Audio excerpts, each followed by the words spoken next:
Segundo a Crônicas, capítulo 1, Salomão pede sabedoria. Salomão, filho de Davi, estabeleceu firme controle sobre seu reino, pois o Senhor, seu Deus, estava com ele e ele o tornou muito poderoso. Salomão convocou todas as autoridades de Israel, os generais, os capitães do exército, os juízes e todos os líderes e chefes dos clãs. Então conduziu toda a comunidade ao lugar de culto em Gibeon, pois ali ficava a tenda do encontro. Essa era a tenda que Moisés, servo do Senhor, havia feito no deserto. Davi tinha transportado a arca de Deus de Kiriat Jearim para a tenda que ele havia preparado para ela em Jerusalém. Mas o altar de bronze feito em Bezalel, filho de Uri e neto de Ur, ainda estava ali, em Gibeon, em frente ao tabernáculo do Senhor. Então Salomão e o povo se reuniram nesse local para consultar o Senhor. Na presença do Senhor, Salomão ofereceu 1000 holocaustos sobre o altar de bronze, que estava na tenda do encontro. Naquela noite, Deus apareceu a Salomão e lhe disse: "Peça o que quiser e eu lhe darei." Salomão respondeu a Deus: "Tu mostraste grande amor, leal a meu pai, Davi, e agora me fizeste rei em seu lugar. Ó Senhor Deus, cumpre a promessa que fizeste a meu pai, Davi, pois me fizeste rei sobre o povo tão numeroso como o pó da terra. Dá-me sabedoria e conhecimento para que eu os lidere bem, pois quem é capaz de governar esse grande povo?"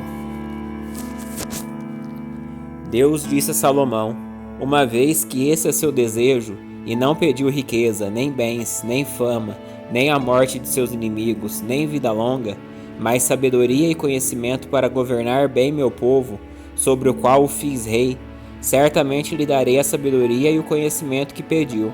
Também lhe darei riquezas, bens e fama, como nenhum rei teve, nem jamais terá." Então Salomão voltou da tenda do encontro, no lugar de culto em Gibeon, para Jerusalém, e reinou sobre todo Israel. Salomão ajuntou muitos carros de guerra e cavalos. Possuía 1400 carros de guerra e 12.000 cavalos. Mantinha alguns deles nas cidades designadas para guardar esses carros de guerra, e outros perto dele em Jerusalém. O rei tornou a prata e o ouro tão comuns em Jerusalém como as pedras, e havia tanta madeira valiosa de cedro como as figueiras bravas que crescem nas colinas de Judá. Os cavalos de Salomão eram importados do Egito e da Cilícia. Os comerciantes do rei os adquiriam da Cilícia pelo preço de mercado. Naquela época, um carro de guerra do Egito custava 600 peças de prata e um cavalo 150 peças de prata. Depois eram exportados aos reis dos Hititas e aos reis da Síria. Segundo a Crônicas, capítulo 2, preparativos para a construção do templo. Salomão resolveu construir um templo em honra ao nome do Senhor e um palácio para si próprio. Convocou 70.000 carregadores, 80.000 homens para cortarem pedras na região montanhosa e 3.600 chefes para supervisionarem as obras. Salomão enviou a seguinte mensagem a Hirão, rei de Tiro: "Peço que me forneça madeira de cedro, como fez com meu pai Davi, quando ele construiu seu palácio. Estou para construir um templo em honra ao nome do Senhor, meu Deus. Será um lugar consagrado para queimar incenso aromático diante dele, para apresentar os pães da presença e para oferecer holocaustos, todas as manhãs e todas as tardes, nos sábados, nas luas novas e nas festas fixas estabelecidas pelo Senhor, nosso Deus." Ele ordenou que Israel fizesse isso sempre. "O templo que vou construir será imponente, pois nosso Deus é maior que todos os outros deuses. Contudo, quem poderia construir uma casa digna dele? Nem mesmo os mais altos céus seriam capazes de contê-lo. E quem sou eu para pensar em construir um templo para ele, a não ser como lugar para queimar sacrifícios diante dele? Portanto, envie-me um mestre artífice competente, que saiba trabalhar com ouro, prata, bronze, ferro, com tecido púrpura, vermelho e azul, que seja habilidoso para fazer entalhes e que trabalhe com os artífices de Judá e Jerusalém, que meu pai Davi escolheu. Mande-me também madeira de cedro, ciprestre e sândalo, do Líbano, pois sei que ninguém do Líbano corta madeira como seus servos. Enviarei meus servos para ajudá-los.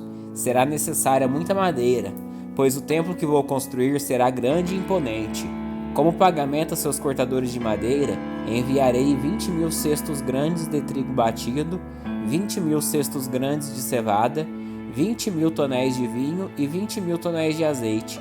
Hirão, rei de Tiro, enviou esta resposta a Salomão: O Senhor ama seu povo, por isso fez rei sobre ele. Louvado seja o Senhor, o Deus de Israel, que criou os céus e a terra. Ele deu ao rei Davi um filho sábio, que tem inteligência e entendimento, e que construirá um templo para o Senhor e um palácio para si próprio. Envio-lhe Hurão-Abi, mestre e artífice muito talentoso. Sua mãe é da tribo de Dan, em Israel, e seu pai é de Tiro. Ele tem habilidade para trabalhar com ouro, prata, bronze e ferro, e também com pedra, madeira, tecido púrpura, vermelho e azul, e linho fino. É habilidoso para fazer entalhes e capaz de executar qualquer projeto que você lhe der. Ele trabalhará com seus artífices e com os homens indicados por meu senhor Davi, seu pai. Agora envie o trigo e a cevada, o azeite e o vinho, conforme meu senhor mencionou. Cortaremos toda a madeira necessária das montanhas do Líbano, colocaremos em toras em balsas, e as faremos flutuar ao longo da costa do mar Mediterrâneo até Jope. Dali vocês a transportará até Jerusalém.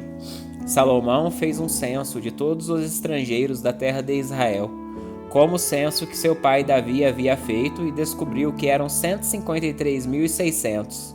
Designou 70.000 deles como carregadores, 80.000 como cortadores de pedra na região montanhosa e 3.600 como chefes para supervisionar a obra. 2 Crônicas, capítulo 3. Salomão constrói o templo. Então Salomão começou a construir o templo do Senhor em Jerusalém, no Monte Moriá, onde o Senhor havia aparecido a seu pai Davi. O templo foi construído na eira de Araúna, o Jebuseu, o local escolhido por Davi. A construção começou no 2º dia do 2º mês do 4º ano do reinado de Salomão. O alicerce do templo de Deus, construído por Salomão, tinha 27 metros de comprimento e 9 metros de largura, conforme a medida antiga. A sala de entrada na frente do templo media 9 metros de largura, a mesma largura do templo, e 9 metros de altura. Salomão revestiu seu interior com ouro puro.